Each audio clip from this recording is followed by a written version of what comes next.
तीन चीज चार चीजों को पढ़ते हैं हम लोग। दृढ़ता, दृढ़ता हेडिंग डाले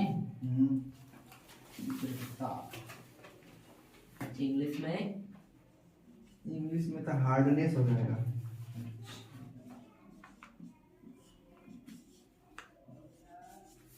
दृढ़ता के बाद हम लोग पढ़ेंगे संपीड़ता, संपीड़ता के बाद एक और इसका गुण होता है तरलता। और कोई गुण दिखे? नहीं, और कौन गुण नहीं है इसका। अरे प्रसार,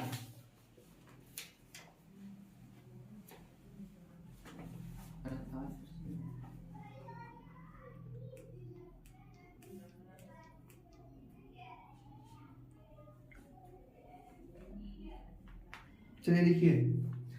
दृढ़ता का मतलब क्या होता है, लिखवा दे रहे फिर समझा रहे हैं ना। लिखिए दृढ़ता,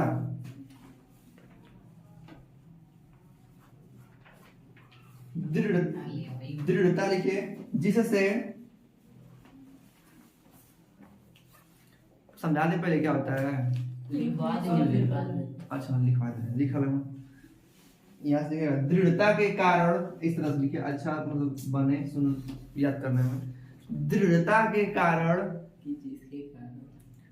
दृढ़ता के कारण पदार्थ के कण, दृढ़ता के कारण पदार्थ के कण, दृढ़ता के कारण पदार्थ के कण आपस में अधिक आकर्षण बल से,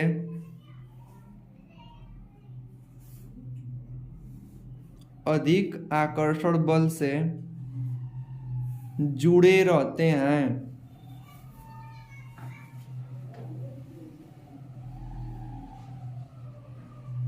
अधिक आकर्षण बल से जुड़े रहते हैं, जिन्हें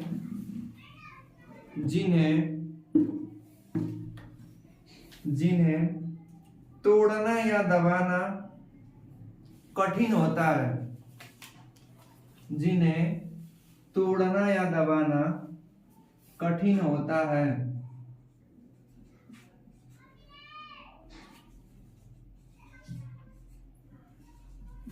जिन्हें तोड़ना या दबाना क्या होता है, कठिन होता है। जैसे जिस पदार्थ के जिस भौतिक अवस्था का कण नजदीक नजदीक है, यानी कि उसमें क्या लगा है, आकर्षण बल के कारण सब आपस में जुड़े हुए हैं, तो जिसके कण जितने नजदीक होंगे वो उतने हार्ड होगा। क्या होगा, हार्ड समझते हैं ना, हार्ड माने कठिन, दबाना वाना मुश्किल होगा। तो देखिए यही इसका गुण है, सबसे कम हार्डनेस पाया जाता है किसमें, गैस में। फिर गैस से थोड़ा सा ज्यादा पाया जाता है द्रव में, लेकिन सबसे ज्यादा हार्ड क्या होता है, ठोस। क्या होता है, ठोस के कण काफी नजदीक नजदीक होते हैं, इनको हम दबा नहीं सकते हैं। कल उदाहरण लेकर हम जाए थे ना, वो स्पंज वाला और कोई लकड़ी का गुटका ले लीजिए, तो स्पंज के जो उसमें खाली जगह होता है दबा लेते हैं, लेकिन लकड़ी के गुटका को नहीं दबा सकते हैं। तो ये लिख लीजिएगा, हाई गुण नीचे लिखिए। जैसे, जैसे नहीं है, ये एक क्रम है। पूछेगा कि सबसे अधिक दृढ़ कौन है, तब क्या लिखेंगे, ठोस। फिर इससे तनी से कम द्रव, फिर उससे तनी सा कम गैस। ये पूछ देता है। गैस ठोस कैसे होता है? ठोस नहीं कर रहे हैं, ये गुण पाया जाता है। दृढ़ता का गुण सबसे ज्यादा ठोस में बड़ा का चिन्ह, जिधर मुंह खुला रहता है वो बड़ा होता है। तो ठोस में सबसे ज्यादा किसका गुण पाया जाता है, दृढ़ता का। फिर उससे कम द्रव में, फिर उससे कम गैस में। अब आइए आपको समझाते हैं संपीड़ितता क्या होता है। लिखिए संपीड़ितता,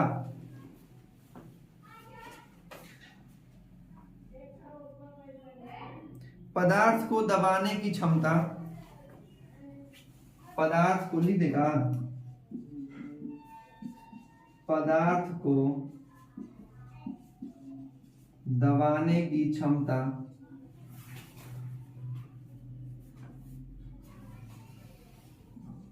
क्षमता इसकी, चाहे पदार्थ की, संपीड़ितता कहलाती है। संपीड़ितता कहलाती है। मतलब लिख लो पहले,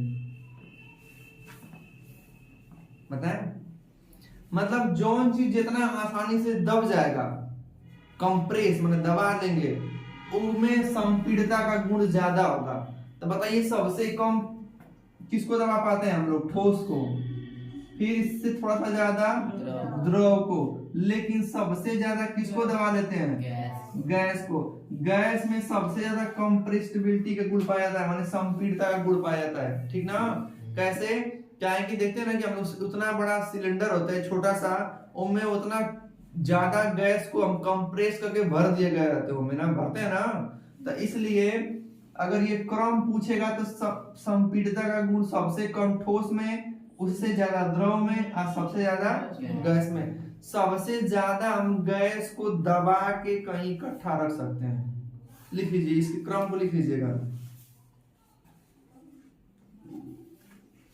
क्रम को लिखिए इसके।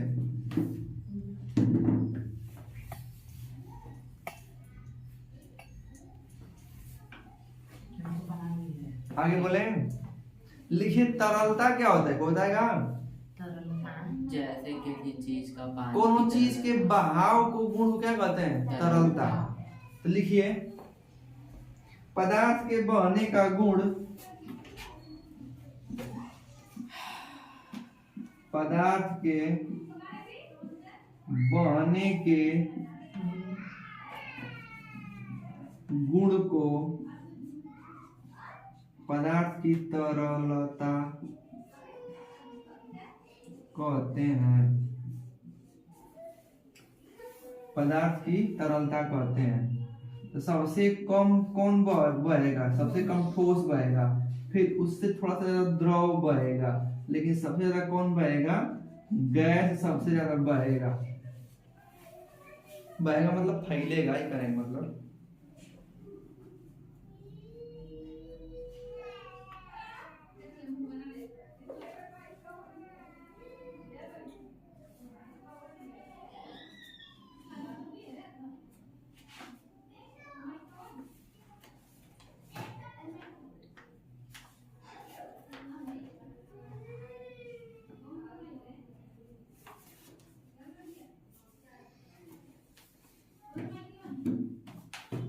चलिए अब आपसे प्रश्न पूछते हैं ना कि बताइए कि क्या आपके पास कोई पदार्थ है, ठीक है? अब पदार्थ तीन अवस्था में प्राप्त हो सकता है आपके पास, या तो ठोस के पास अवस्था में रहेगा, या तो द्रव की अवस्था में, या तो गैस की अवस्था में रहेगा। तो आप बताइए कि क्या आप उसकी अवस्था को बदल सकते हैं? नहीं। कौन कौन कह रहा है कि नहीं बदल पाएंगे? मतलब पदार्थ की अवस्था को बदल सकते हैं कि नहीं बदल सकते हैं? बदल सकते हैं। क्या कर सकते हैं?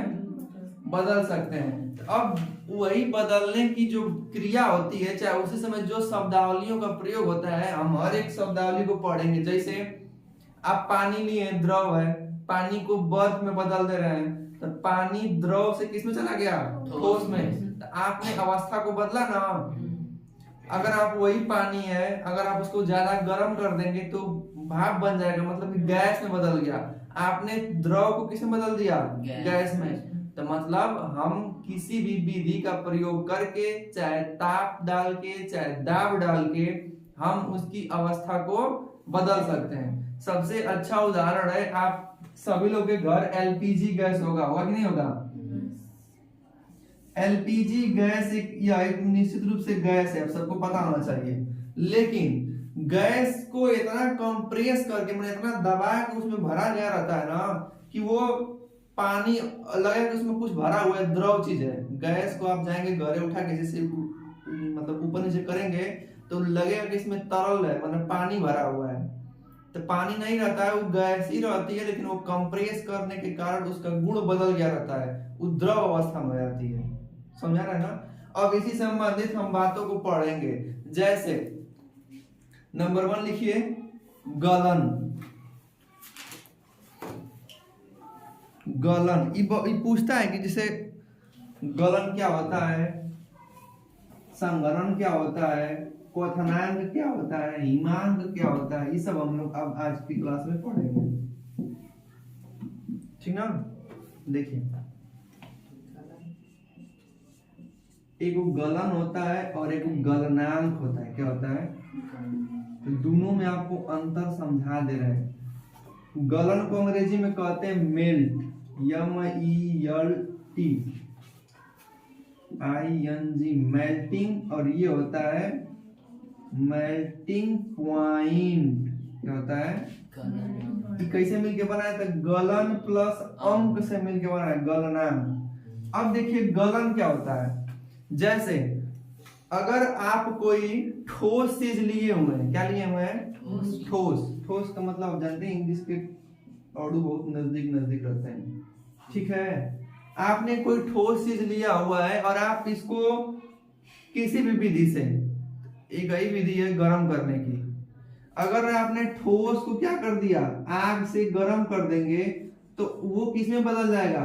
द्रव में। किस में बदल जाएगा? तो ये जो आप क्रिया कर रहे हैं, जो ठोस से द्रव में बदलने की जो क्रिया आप देख रहे हैं, तो ये गलन कहलाएगा। क्या कहलाएगा? जैसे आपने एक मोमबत्ती लिया है, ठीक है, और उसको आग पे रखे हैं, तो कुछ समय बाद देखेंगे तो मोमबत्ती क्या हो जाएगी? पिघलने लगेगी ना, लगेगी पिघलने ना। तो वह अब ठोस थी, अब धीरे धीरे किस में बदल गई? द्रव में। तो ये क्रिया क्या कहलाएगी? गलन। क्या कहलाएगी? गलन। लेकिन अब गलनांक किसे कहेंगे? तो देखिए हर एक पदार्थ का एक निश्चित गलनांक बिंदु होता है कि वो किस ताप पर पिघलने लगेगा। समझा आप लोग को? जैसे मान लीजिए मोमबत्ती तो बहुत कम में ताप पर पिघलने लगती है। जैसे लोहा ले लीजिए, क्या ले लीजिए? लोहा है, अगर आप उसको आग में रखेंगे अपने घरे आग में, तो पिघलेगा नहीं। वो भले लाल होके एकदम गर्म होके एकदम लाल हो सकता है, लेकिन वो कभी पानी बनेगा आपके यहाँ? नहीं। उसको पानी बनने के लिए, पानी का मतलब तरल बनने के लिए उसको बहुत अधिक मात्रा में आग माने उष्मा की आवश्यकता होगी। आग मतलब कि गर्म बहुत ज्यादा करना पड़ेगा। तो ऐसे गर्म करते करते करते एक ऐसी स्थिति आएगी कि लोहा अब उससे ज्यादा तन को गर्म करेंगे तुरंत पिघल जाएगा। तो जिस बिंदु पे वो पानी मतलब पिघलना चालू कर दिया, वो बिंदु इसका क्या कहलाएगी? गलनांक बिंदु। समझा गया? लिखिए। तो सर जी लकड़ी तो ठोस होता है, उसको गर्म करेंगे तो जल जाएगी, खत्म हो जाएगी, राख बन जाएगी, द्रव नहीं बनेगा। नहीं। हर एक पदार्थ की अवस्था आप बदलेंगे, जरूरी नहीं है कि आप ठोस है तो द्रव में बदल सकते हैं। जैसे कपूर है, कपूर ठोस है, ओके गर्म करेंगे तो खत्म हो जाता है ना। लिखिए किसी ठोस को गर्म करने पर, किसी ठोस को गर्म करने पर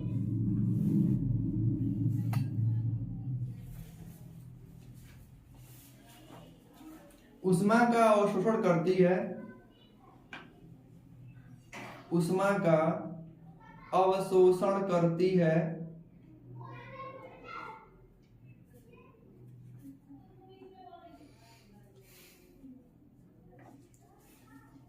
जिससे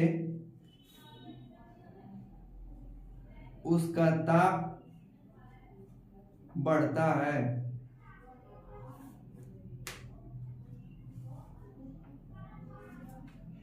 उसका ताप क्या होता है? बढ़ता है। खड़ी पाई। ठोस का ताप बढ़ने के कारण, ठोस का ताप बढ़ने के कारण एक स्थिति ऐसी आती है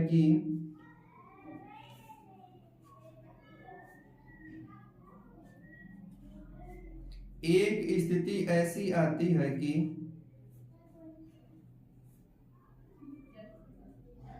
ठोस द्रव में बदलने लगता है।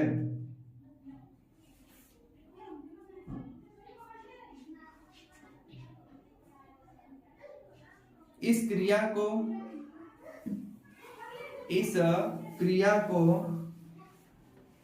गलन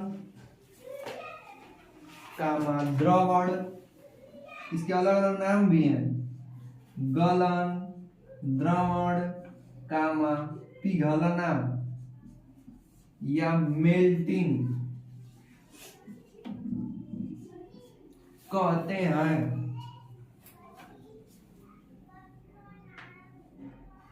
कहते हैं।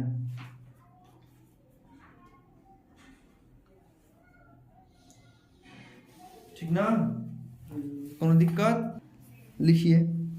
जैसे मान लीजिए गलन हो रहा है तो गलन के कारण अब किसी पदार्थ पे क्या प्रभाव पड़ेगा, तो इस प्रभाव को आप नोट करके लिखिए। नोट, NOT, नोट नंबर 1 लिखिए।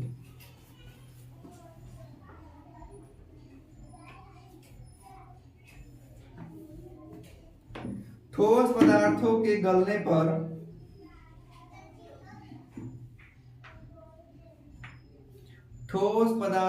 गलने पर आयतन में वृद्धि होती है। उनके आयतन में वृद्धि होती है। ठोस पदार्थ को अगर हम गलाएंगे तो उसका आयतन बढ़ेगा, मतलब फैला होगा तो ज्यादा वस्तु रख सकते हैं, ज्यादा ही रहेगी। दूसरा लिखिए, ठोस पदार्थों पर दाब बढ़ाने पर गलनांक बढ़ जाता है।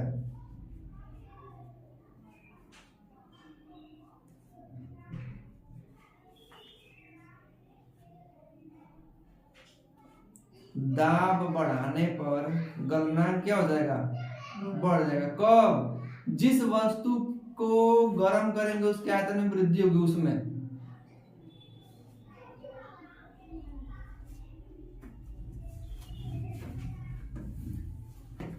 दूसरा लिखिए, इसमें इन नोट नंबर 1 हो गया। दूसरा बोल दिए। तीसरा लिखिए। दूसरा बोलेंगे क्या बोले हैं?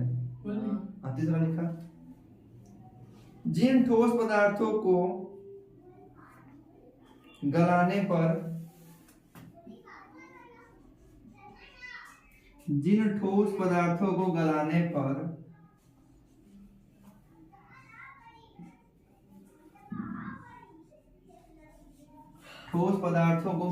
पर आयतन में कमी होती है।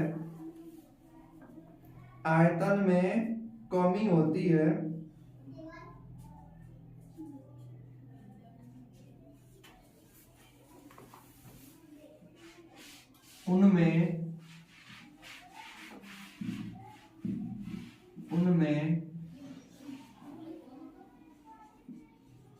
दाब बढ़ाने पर हो गया। दाब बढ़ाने पर गलनांक में कमी होती है।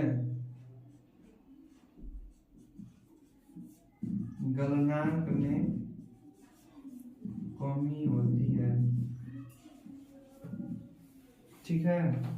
पहला नंबर बताया है, पानी को छोड़ दीजिएगा। पानी में अगर हम गलनांक, पानी एंड फ्रीजिंग पॉइंट, अंग्रेजी में क्या बोलेंगे? जैसे आप हिमीकरण से थोड़ा सा आपको लगा कि ई का आप बढ़ा रहे हैं, लेकिन हिमीकरण से अच्छा आपको फ्रीज लग रहा है ना। फ्रीजिंग मतलब कि जमना। फ्रीजिंग मतलब जमना। अब मेल्ट मतलब गलना। अब देखिए हिमीकरण में क्या होता है। हिम मतलब आप हिमालय का नाम सुने होंगे। हिम माने बर्फ, बर्फ का मतलब जमना। Him cream, ice cream. सुनिए, अगर आपके पास कोई द्रव है, क्या है? द्रव, आप उसका तापमान चाहे कौन भी विधि से उसको ठोस में बदल दिए। किसमें बदल दिए? ठोस। द्रव को ठोस में बदल देंगे तो यही क्रिया क्या कहलाती है? हिमीकरण। क्या कहलाती है? हिमीकरण। अब देखिए, जिस निश्चित बिंदु पे चाहे जिस निश्चित ताप पर वो द्रव से ठोस में बदलना चालू हुई है, उसी निश्चित ताप को क्या कहते हैं? हिमांक बिंदु। क्या कहते हैं? हिमांक बिंदु। जैसे पानी द्रव है ना, लेकिन आप इसको ठंडा करते जाइए तो आप अगर इसको 1 डिग्री सेल्सियस दीजिएगा पहले, फिर 2 डिग्री, फिर 3 डिग्री, फिर 0 डिग्री देंगे तो आप इस पे नहीं जमेगा, लेकिन जीरो पे जैसे ही दे देंगे तो वो क्या हो जाएगा, ठोस बन जाएगा। क्या बन जाएगा, ठोस। इसीलिए हम कहते हैं कि पानी का हिमांक बिंदु 0 डिग्री सेल्सियस। कितना डिग्री? 0 डिग्री। क्यों कहते हैं? क्योंकि पानी 0 डिग्री सेल्सियस पर द्रव से ठोस में बदल जाता है। द्रव से शुरू होता है बनने। चलिए लिखिए इसकी परिभाषा। जब किसी द्रव को ठंडा करते हैं, जब किसी द्रव, देखिए द्रव और द्रव्य में अंतर है, बताए थे, तो वो वकील वो लिखिएगा। जब किसी द्रव को ठंडा करते हैं, जब किसी द्रव को ठंडा करते हैं तो एक स्थिति ऐसी आती है, एक स्थिति ऐसी आती है, एक स्थिति ऐसी आती है कि वह जमने लगता है, वह जमने लगता है, वह जमने लगता है।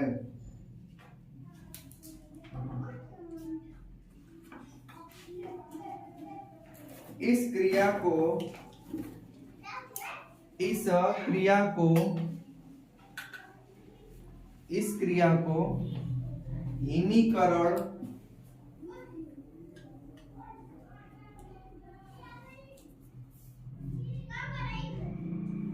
हिमीकरण या फ्रीजिंग, FREEZING, इस क्रिया को हिमीकरण या फ्रीजिंग कहते हैं। इस क्रिया को हिमीकरण या फ्रीजिंग कहते हैं। नीचे से लिखिए, एक लाइन छोड़ के लिखिए।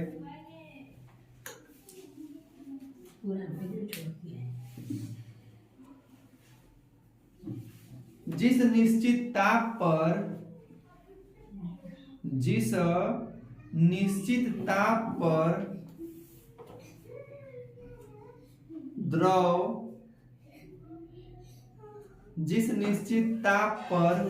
द्रव ठोस अवस्था में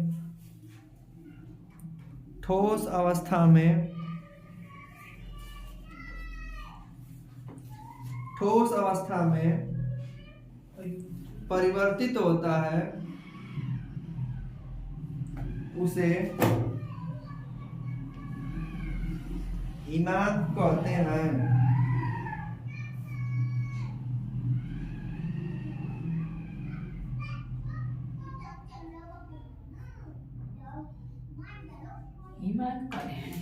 अच्छा सर जी।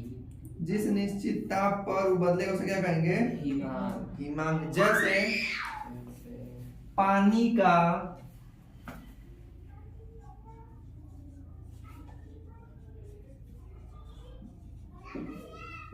हिमांक बिंदु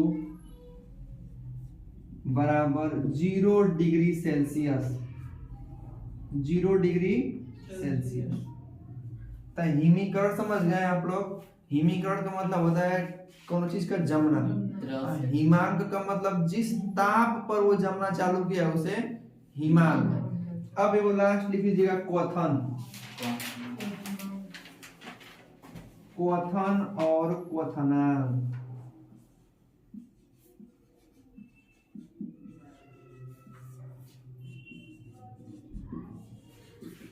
बॉइलिंग एंड बॉइलिंग पॉइंट।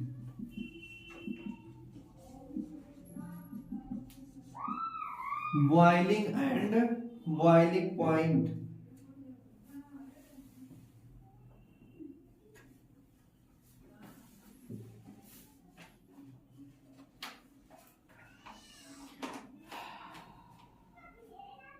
ठीक ना। आप समझिए, अब आज हम लोग क्या क्या पढ़े हैं। हमने एक ठोस लिया था, ठीक, ठोस को किसमें बदला है, द्रव में। किसमें बदला है, द्रव में। इसको हमने क्या कहा है, गलन। क्या कहा है, फिर हमने क्या किया था कि हमने द्रव को किसमें, द्रव किसमें बदला है, ठोस में। तो इस क्रिया को हमने क्या कहा है, फ्रीजिंग, मतलब कि हिमीकरण। क्या कहा है। अब हम लोग समझेंगे कि क्वथन क्या चीज होता है। क्वथन क्या चीज होता है। क्वथन और क्वथनांक का मतलब बॉइलिंग माने उबलना। जैसे देखिए, आप पानी ले लीजिए, ठीक है। पानी अगर आप रख के चूल्हा पे चालू कर दें गैस को, तो मान लीजिए पानी का सामान्य ताप, पीने वाला जो नॉर्मल पानी रहता है, न ज्यादा गर्म न ज्यादा हीट रहता है, तो मान लेते हैं कि 20 से 30 के बीच में रहता होगा। आप जैसा ही रख के लाइटर चालू कर दिए, तो अब पानी को आग लगने लगी, माने उष्मा मिल रही है ना। पानी क्या करेगा ना, उष्मा को सोखेगा। क्या करेगा, सोखना चालू कर देगा। आप 80 डिग्री कर दीजिए, 90 डिग्री सेल्सियस पे अभी दे रहे हैं, अभी सोख ही रहा है। जितना देर तक करेंगे, पानी तुरंत नहीं खौलता है ना, कुछ समय के बाद खौलता है। तो कब खौलेगा, जब उसको 100 डिग्री मिल जाएगा, तब वो क्या करने लगेगा, खौलने लगेगा। तो कहते हैं कि जिस ताप पर कोई द्रव के अंदर बुलबुला उठने लगता है, बुलबुले को क्या कहते हैं, खौलना। क्या कहते हैं, खौलना। लेकिन आप जैसा ही उसके थोड़ा सा ज्यादा और बढ़ा देंगे, तो अब वो खौलने के साथ साथ धीरे धीरे उड़ने भी लगेगा, मतलब वो क्या होने लगेगा, वाष्प बनने लगेगा। तो आपको हम समझा रहे हैं, क्वथन मतलब कोनो चीज अगर द्रव है, उसको उष्मा दे रहे हैं, तो एक समय तक वो उष्मा को सोखेगा। सोखते सोखते एक स्थिति ऐसी आ जाएगी कि अब उसके अंदर बुलबुला उठने लगेगा, माने कि क्या लगेगा, वो खौलने लगेगा। और उसी को क्या कहते हैं, बॉइलिंग। और जिस बिंदु पे वो खौलना चालू हुआ है, उसे क्या कहेंगे, समझा क्या सबको ना। तो बता सकते हैं आप लोग कि पानी का क्वथन बिंदु कितना होता है, 100 डिग्री सेल्सियस। कितना होता है, 100 डिग्री सेल्सियस। तो इसकी परिभाषा लिख लीजिए आप लोग, इसकी परिभाषा लिखिए। जब किसी द्रव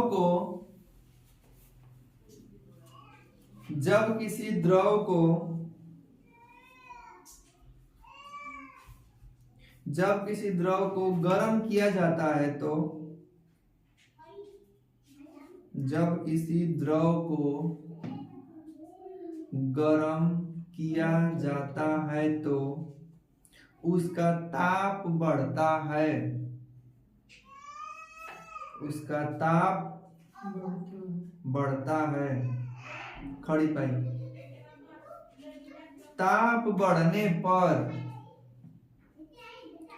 ताप बढ़ने पर उसकी गतिज ऊर्जा बढ़ती है। उसकी गतिज ऊर्जा बढ़ती है। इस कारण उनके कणों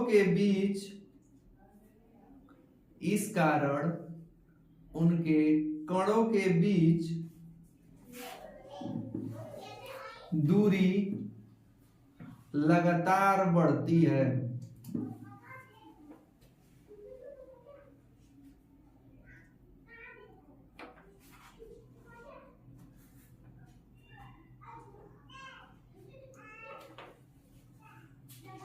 लगातार बढ़ती है।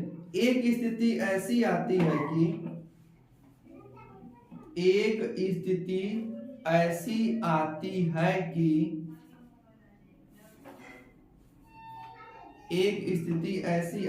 कि इसके कण एक दूसरे से स्वतंत्र होकर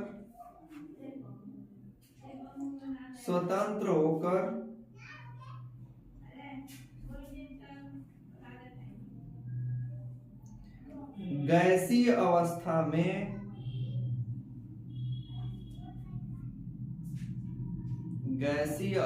में बदलने लगते हैं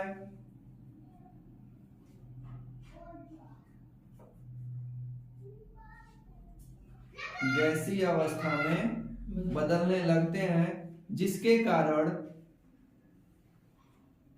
द्रव में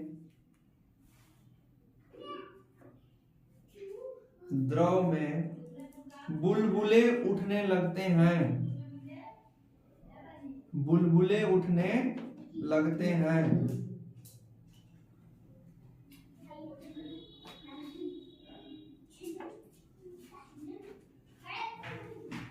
अर्थात द्रव का गैसीय अवस्था में बदलना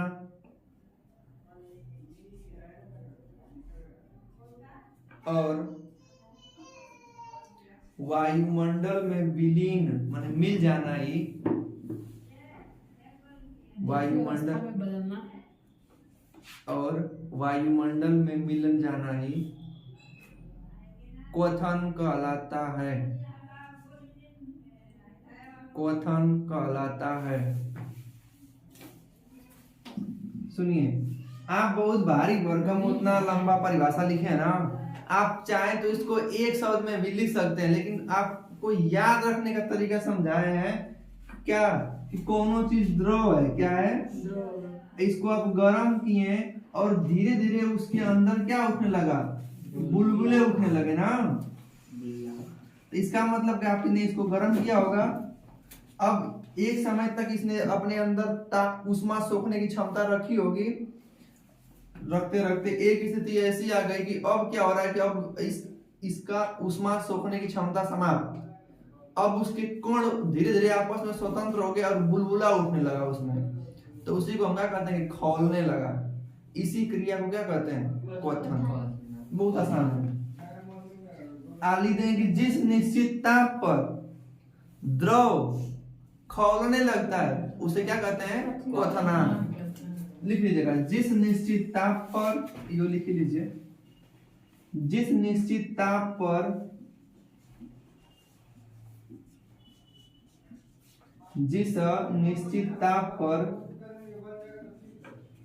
द्रव में बुलबुले उठने लगते हैं, वह ताप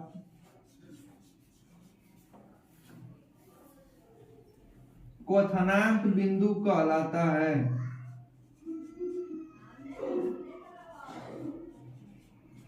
क्वथनांक बिंदु कहलाता है।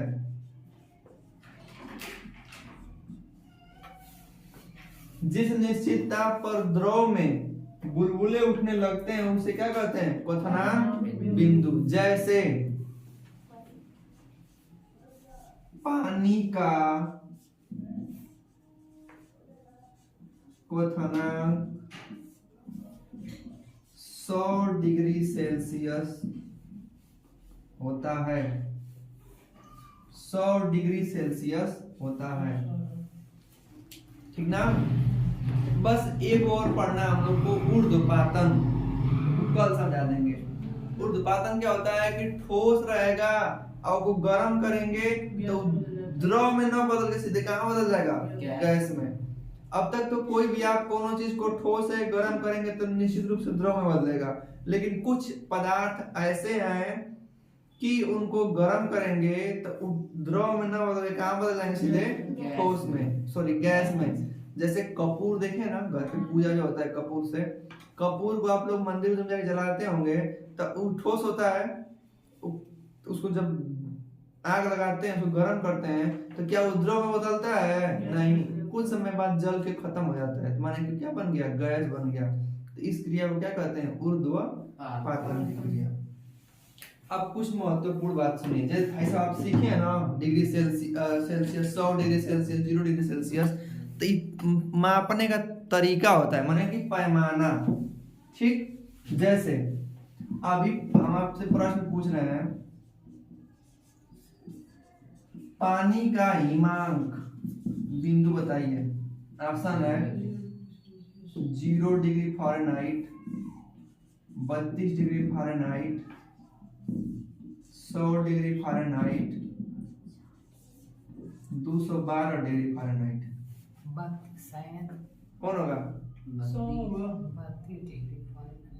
32 डिग्री फ़ारेनहाइट। क्या होगा? 32 डिग्री फ़ारेनहाइट। मतलब सेल्सियस पैमाना पर नापेंगे तो 0 डिग्री सेल्सियस। उसी ताप को अगर आपके पास फ़ारेनहाइट वाला पैमाना है तो क डिग्री आएगा? 32 डिग्री फ़ारेनहाइट। ये आता कैसे है?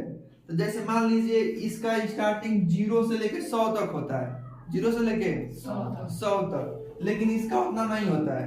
तो कैसे इसका तरीका निकालेंगे? तो इसका सूत्र होता है C/5 बराबर F माइनस 32/9, ठीक ना? या इसी पैमाना को कोई कोई यहाँ 100 लिखता है, आपको सिखा दे रहे हैं, और कोई यहाँ 180 लिखता है। मतलब कि सेल्सियस वाले पैमाने पर ना 100 को खाना होता है, 1 2 3 4 5 6 7 ऐसे, और यहाँ 180 को खाना होता है। लेकिन इसको काटेंगे जब 20 से, तब 20 5 100 और 20 9 180। तो एक कॉपी के सबसे ऊपर वो सूत्र लिख लीजिएगा कि सेल्सियस और फ़ारेनहाइट में संबंध का सूत्र होता है C/5 बराबर F माइनस 32/9। इसलिए हम लोग आपको कल सवाल हम लोग इस पे पढ़ेंगे, ठीक है? आपको इस चैप्टर में 3 चीज पढ़ना होगा, सेल्सियस, फ़ारेनहाइट और केल्विन। तो केल्विन का भी सूत्र लिखवा दे रहे हैं। केल्विन वाला लिखिए, केल्विन निकालना होगा तो डिग्री सेल्सियस में 273 जोड़ देते हैं। ये नोट रहेगा आपका। के से क्या हो जाएगा? केल्विन। ये के का प्रतीक है।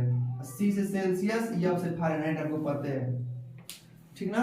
अब हमसे किसी का पूछेगा तो हम बता सकते हैं, ठीक?